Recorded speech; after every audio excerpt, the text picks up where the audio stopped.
Com cada tarda de dimecres, un cop més i gràcies a l'Institut de la Ment, avui tractem temes molt interessants. Està amb nosaltres el doctor Joan Escoter, psiquiatre. Joan, bona tarda, benvingut. Molt bona tarda i gràcies per poder estar aquí.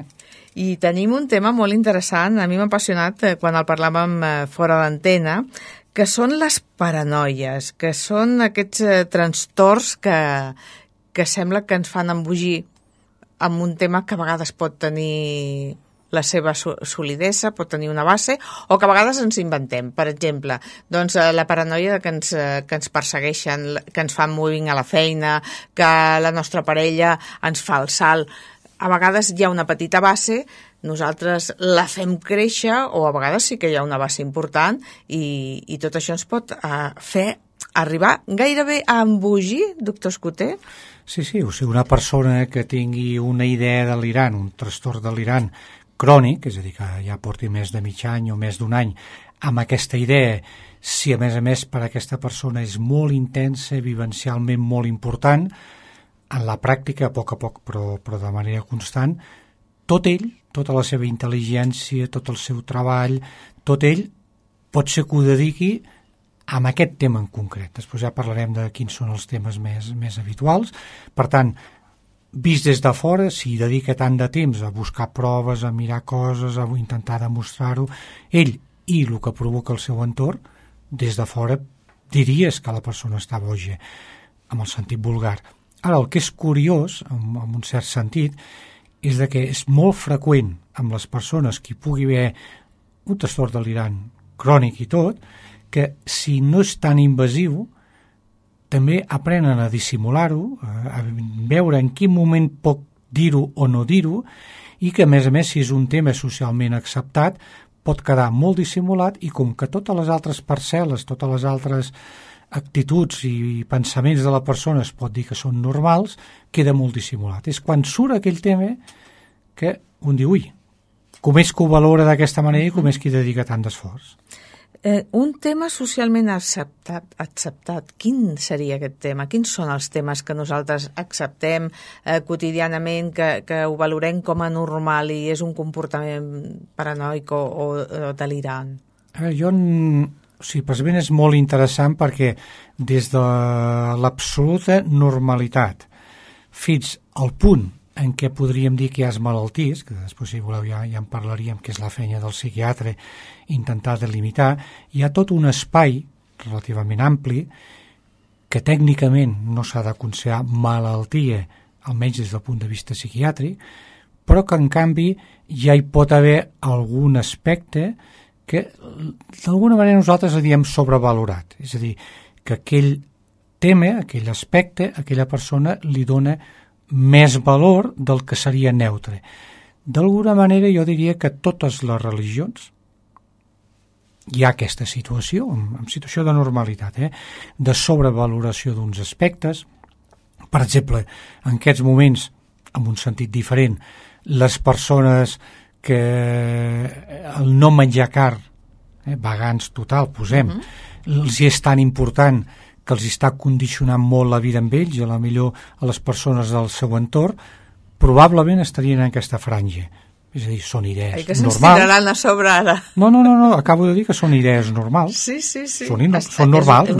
Un psiquiatre no diria que una idea vegana portada en l'extrem sigui patològic, però si arriba a un segons quin nivell d'extrem, a la millor que ja n'és a granges, o ja ataqués a les persones que tenen les granges, ja hi dediqués un esforç extraordinàriament considerable, és possible que a la millor li pugui originar una separació, una exclusió degut a aquestes conductes. Sí, perquè canvia el comportament de la persona totalment, no? És com si es tornés molt radical amb allò que creu que és la veritat absoluta. No, exactament. Aquest molt radical i a nivell teòric, però passa a la pràctica. Només una miqueta més ja seria tan radical que, vist des de fora de les persones del seu entorn, es podria dir que ja és un trastorn. Probablement el 99,9% de les persones amb la idea vegana, que hi ha un fonament de pes, i a més tenen tot el dret del món a viure el menjar d'aquesta manera, no hi hauria trastorn. Posat aquest exemple, a la millor La gelosia, que és un altre trastorn delirant, que pot ser trastorn delirant crònic, no? El gelós o la gelosa, que amb una petita base i d'una manera molt lleugera es pot considerar normal, no? Que potser el company, la companya a nivell social i quan estan junts coqueteja molt, no sé, en un sopar, en un acte social, potser també es pot considerar lògic que aquesta persona, si es veiés, no? Sí. Què està passant, se senti incòmode i se senti, entre cometes, gelosa, o una miqueta gelosa.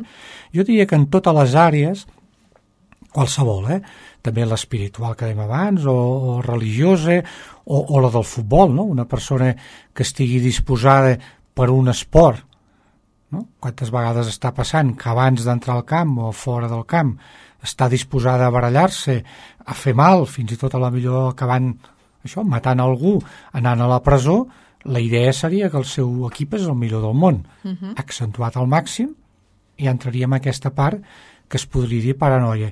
Els partits polítics, no? Qualsevol persona que tingui qualsevol idea, qualsevol ideologia, totes d'entrada s'han de considerar lícites, però si aquesta persona, per defensar única i exclusivament la seva ideologia i en un estat democràtic, està disposat a anul·lar la democràcia i a matar els que pensen diferents, per mi ja passen aquesta ratlla, no? De normal a patològic, no? Així, doctor Escoter, podríem dir que els jihadistes, que són tan extrems, els jihadistes, els extremistes, aquests que estan bombardejant les esglésies, les mesquites, que provoquen atentats, aquesta gent té un trastorn, ha arribat a un límit, no?, de lluita per la seva fe, per la seva manera de pensar. Jo estic convençut, almenys el món occidental, no sé si es podria dir en aquests moments igual a Pakistan, que tenen una guerra mantinguda des de fa molts anys. Per tant, les persones que han viscut en guerra és possible que visquin les coses d'una altra manera. Però posem-nos a Europa. Estats democràtics, en què tothom pot opinar no és cap delicte, es pot manifestar, pot reunir-se, etc. Que hi hagi unes persones, diríem els fideistes, no?, que per defensar la seva idea, en aquest cas religiosa, musulmana, diguin que s'han de matar i exterminar els que pensen diferents, evidentment que hi ha un trastorn agut o crònic. Podria ser que fos agut, és a dir, que podria ser que una persona anés entrant a llegir el Corà, es anés implicant, que si altres persones li van induint que el Corà està dient que s'han d'eliminar i matar les altres persones i el van anant, entre cometes, adiestrant en aquesta línia, més altres circumstàncies, a la millor psicològiques d'aquesta persona, sí que és fàcil, o pot ser fàcil, que en un moment donat arribi a la conclusió que aquesta és la via natural i normal. Si un parla amb musulmans, la majoria, per no dir tots els musulmans, et diuen que la religió musulmana no porta a matar i exterminar les altres persones. És cert. Per tant, no és la religió musulmana la que porta a matar. Això podria passar, que no passa que jo sàpigui, amb cristians o amb catòlics, no? És a dir, si es radicalitzessin alguns grups de catòlics i amb alguna nació especialment musulmana estiguessin disposats a posar bombes i a matar, seria exactament el mateix, seria patologia, sí. A més, aquesta gent, entre cometes, té la capacitat d'arrossegar a més gent que també té una predisposició a patir aquest problema o que està en un moment feble i que tot fa d'esponja i tota aquesta informació li va bé. I en aquest cas, com deia, la diferència entre agut o crònic és una diferència que fa que es pugui curar o no es pugui curar, o on tot tindríem la diferència? A veure, a mi si em ve una persona a la consulta psiquiàtrica i a l'hora de preguntar-li el motiu pel que ve, m'explica uns símptomes. A la millor està nerviós, està inquiet, li costa dormir. I m'adona una explicació d'aquests símptomes. I l'explicació, la que sigui, és a dir, això que el volen fer fora del lloc de treball o que està convençut que la dona va amb una altra persona, no sé, la que sigui de la idea. Hi pot haver una certa base, però aquesta persona fa poc temps que ho pensa, que ho viu intensament així, posem un mes i mig, una de les coses que jo hauré d'intentar mirar és si han aparegut altres factors no psicològics ni socials, que aquests també els haig de tenir present, que poguessin d'alguna manera haver accentuat tota aquesta clínica i aquest pensament. A vegades pot ser el consum de cocaïna intensa, a la millor les últimes setmanes. La cocaïna pot portar paranoies agudes i cròniques també. A vegades pot ser no haver dormit molts dies o mal dormit. Aquest estat de mal dormir també pot accentuar altres pensaments que estan una miqueta amagats. És a dir, en definitiva, hauria de descartar que no fos una causa aguda, perquè si és una paranoia aguda, quasi que segur, o és molt probable, que hi hagi unes causes que han passat últimament que traient aquelles causes es resolgui. En canvi, si ja queda clar que no és aguda, que és crònica, jo també haig d'intentar mirar la base, quines coses hi han, però si va amb la línia de la gelosia i sobretot més homes que dones, però també amb dones, un tant per cent molt alt hi ha alcoholisme crònic. No queda clar per què, gens. L'alcoholisme crònic dona moltes manifestacions a base de temps, afectació de la memòria, de la concentració, etc., impotència, però una d'elles és gelosia. I a més insisteixo perquè potser aquesta gelosia que fa que aquesta persona ja li mira el mòbil, ja mira les factures, ja mira la visa, li mira les butxaques, ja intenta, entre cometes, buscar confirmació amb això, clar, també hi pot haver una certa base. Però la feina del psiquiatre i del psicòleg seria veure si amb aquesta base la persona també ho està patint exageradament per intentar-lo ajudar. En aquest cas, per exemple, la droga hauria de ser 0 per poder actuar, i 0 a la millor un mes o 2. Hauria de primer tractar-se l'alcoholisme, aconseguir en un mes o 2 o 3 que no hagi begut, és probable que desaparegui el pensament. Tot i que amb les paranoies cròniques, quan desapareix la idea delirant, la gran majoria, les agudes no, les agudes, quan desapareix, moltes vegades la persona després et diu sí, allò no podia ser cert. No? En canvi, amb la crònica, com que li ha quedat molt intern, quan li desapareix, és a dir, ja no pensa, posem que la persona l'està enganyant o que l'empresa ja hi ha com un boicot per fer-lo fora o el grup de veïns, etc. Sí que moltíssimes vegades pensa que era veritat abans. O sigui, tot el que va pensar i tot el que va fer, moltes vegades ho continua pensant que era cert. Que ara ja no passa. Veu que la situació ha canviat, però externament. No s'adona que ha canviat ell com a persona, no? O ella com a persona.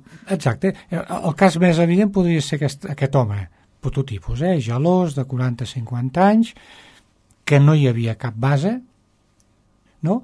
Però no estava convençut i anava anant mirant, perquè llavors el paranoic van anar agafant com si fossin proves, no? Un paper, una factura, una trucada, el que sigui, i si n'agafes 50 i n'hi ha 3 que sembla que reforcen la seva idea, en el seu pensament se n'oblida de les 47 que no i ja es concentra en les 3. Si van agafant proves, proves, vull dir, comprovacions, mirar, etc., és com si van anant recopilant petits indicis que el porten a estar convençut que sí. Ho està fent bé, que és veritat allò. Encara que vist des de fora, aquelles proves serien insignificants del tot, no? Doncs és una mica especial que aquesta persona, prototipus que ara jo deia, deix de veure, s'ha de fer tractament, perquè és probable que li pogués venir un delirium tremens, és a dir, el deixar de veure tampoc no pot ser de manera aguda i sense cap intervenció mèdica, però perquè quasi segur que també té alcoholisme. Bé, es fa bé el tractament al cap de 3 o 4 mesos, segurament que a partir de llavors, els 3 o 4 mesos d'abstinència, ja arribarà a la conclusió que no hi ha cap engany, posem, per part de la parella. Però insisteixo, continuarà pensant que era veritat abans. Màxim es pot aconseguir que dubti una mica. Però és important el resultat, no? Que vull dir, ha canviat ja la seva actitud, ja no té aquesta paranoia. Sí, perquè ara fixeu-vos-hi aquest cas que estem dient, no? Que vagi a treballar pensant si ha d'agafar el telèfon, trucar, mirar factures, quan arribarà a casa observar si l'altra persona, a vegades jo m'he trobat a l'extrem que miren realment, troben un cabell, posem si és un home, un cabell llarg típic de dona, al revés, o d'home en el cotxe que ha fet servir la dona, allò ja és la demostració. Oloren tot, és com allò que diuen un simivir, no? Sí, no, s'ho passa molt malament. A veure, hi ha un subgrup que amb la seva paranoia, la que sigui, perquè insisteixo, qualsevol tema social accentuat al màxim pot arribar a fer una paranoia que, per culpa d'aquesta paranoia, maten. És el que dèiem abans, a la millor la part religiosa, doncs un home pel patiment que té i per la situació que ell viu amb certesa podria, a vegades passa, arribar a matar a la seva dona. Que després es pot dir que és violència de gènere, tal que jo faig l'enfoc, no hauria de considerar-se ben bé violència de gènere. Segons com es miri, sí, és a dir, seria dins d'aquesta idea delirant crònica que ell acaba arribant a un extrem que per la seva lògica arriba a ser normal de que la persona que el fa patir tant, posem la seva dona, es mori, doncs que ell la mati i segons com ell mateix també es mata. Per què després ve aquesta reacció després suïcidar-se? Perquè això ho sentim habitualment també.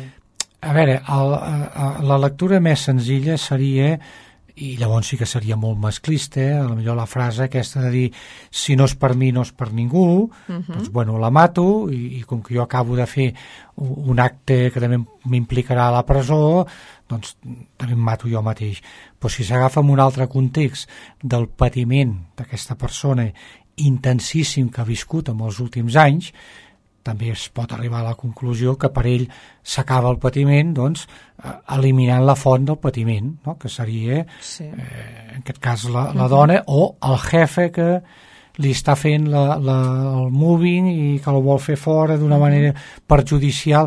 És a dir, la mort per idea delirant, que no sigui amb una depressió, perquè amb una depressió també pot venir una idea delirant, a vegades de perjudici o similar, però que seria congruent amb la depressió. Es cura la depressió i desapareix. Per exemple, aquest cas de la depressió, que no és ben bé una paranoia, però sí que és una idea delirant, seria més la situació del pare que s'emporta un fill o dos, cap de setmana que li toca, hotel, això de tant en tant és freqüent també a hotels de Mallorca i alemany, no? Àustria, va allà, mata els fills i es mata ell. En aquests casos, quan jo he pogut parlar amb algú, que potser ha mort el fill, quan hi parles, veus que és tota una idea delirant coherent dins de la depressió major psicòtica que té. No? Psicòtica seria perquè hi ha una idea delirant, és a dir, ell viu amb molta intensitat, que aquests fills són extraordinàriament desgraciats en aquest moment, estan patint molt, encara que no sigui cert, estan patint molt, el present i el futur, per la part depressiva que ell viu, és que patiran tota la vida, doncs per ell és com un acte de màxim benefici, no? Matar aquests fills i matar-se ell. Que els casos que jo he vist és que no perquè tingués por de morir-se, sinó perquè potser la corda li ha fallat, s'ha trencat, per circumstàncies molt atzaroses, potser ell ha sobreviscut, ha intervingut la policia, l'han portat a l'hospital psiquiàtric, és quan jo he intervingut, ells ho viuen així. I és una persona que pateix molt, no ho fa en cap aquell moment té, en aquest cas que jo dic, tindria una depressió major, per tant, tots els símptomes de la depressió major, de ruïna, de desesperança, d'impossibilitat de curació, etc, i amb això engloba, parlo d'uns casos molt concrets, engloba a la millor les persones més estimades, la dona, o els fills, o el pare, o la mare, que són casos que, a més, si després hi hagués un judici, en aquest cas ara que dic de depressió major, que insisteixo que no és ben bé la paranoia, s'entendria jurídicament el que ha passat, el que passa que la pena hauria de ser si no presó, al mateix temps, de mesos, d'anys, comptes de presó d'hospital psiquiàtric, perquè esclar, el delicte hi ha estat. Amb els sentiments de culpa que li venen després. Clar, quan està bé la persona... Quan està bé, llavors li ve a sobre tot... Se n'adona que ell, si voleu parlar de malaltia, no? Però ha mort els fills. Però jo insisteixo, això no seria ben bé una situació de paranoia. És a dir, la paranoia, imaginem-vos que fos idèntic tot, però que no hi hagués la depressió. Seria una paranoia el pensar que qualsevol malaltia de la que estan parlant a la televisió o qualsevol tipus de patologia que ens diu la veïna també la tenim i que comencem a sentir els símptomes, allò que diuen hipocondriac. A veure, l'hipocondríac, la clínica hipocondríaca intensa, és a dir, quasi màxima, tècnicament té totes les característiques d'una paranoia. I, de fet, el tractament que fem farmacològic és el mateix, que si fos de gelosia o fos mesiànic en el sentit de comunicació amb els déus, és exactament igual. I moltes vegades, és un bon exemple del que dèiem abans, moltes vegades aquesta persona pot ser que ell es cuida una mica la salut, o força la salut, d'una manera que socialment es pot considerar normal, però si per altres circumstàncies li augmenta l'ansietat, li augmenta l'inquietud, és a dir, factors socials, de l'entorn, i a la millor li apareix algun petit símptoma, i que ara aquest petit símptoma, si mires internet i la informació d'internet només mires la línia, allò que dèiem abans, no? de les informacions, descarto tot el que no em diu, posem que és un càncer, i vaig en tot el que és el càncer, automàticament és probable que ja actuï absolutament convençut, no? Que té un càncer, que es morirà, o que s'ha de fer proves, a la millor anirà a urgències, no s'enfiarà d'aquest laboratori, anirà a un altre centre mèdic, perquè això també, jo he viscut per gent que he tingut al voltant, de no fiar-se quan el metge li ha dit, si no tens res, sí, no és bo aquest metge, vaig a un altre, això sol passar també quan tens aquest concepte, no? En petitet, segons com podria ser, depèn del cas normal, no? A veure, una segona opinió, un tema important, sempre va bé, no? Sempre va bé. Una tercera del mateix, jo ja veig que és complicar-ho tot, però encara podria servir, entre cometes, per desempatar, diguem-ne, no? Un me diu que m'operi, l'altre em diu que no m'operi, no? Si un fos racional, màxim que podria dir, doncs, amb tota la informació sanitària que tinc, amb totes les proves, això tots els metges ho rebem, a vegades una consulta, el que es diu una segona opinió, doncs però llavors aquesta persona hauria de comprometre's a fer cas a aquesta tercera opinió. Clar, si aquesta persona ja ha entrat en aquest bucle hipocondríac paranoic, perquè l'hipocondríac exagerat és una paranoia també, esclar, no va tant a una segona o una tercera opinió perquè d'una manera neutra li clarifiqui. Va més a buscar que li digui el que ell vol sentir. Que en el fons a vegades estan esperant que els diguin que tenen alguna cosa, perquè si no sembla que no estan tranquils, no? A veure, en el cas de l'hipocondríac, cada paranoia té uns matisos de tractament i d'ajuda diferent, i fins i tot del que pot implicar de cara a fora. És el que dèiem en plan religiós a l'extrem, pot portar a posar bombes, no? En el cas de l'hipocondríac, a veure, la persona,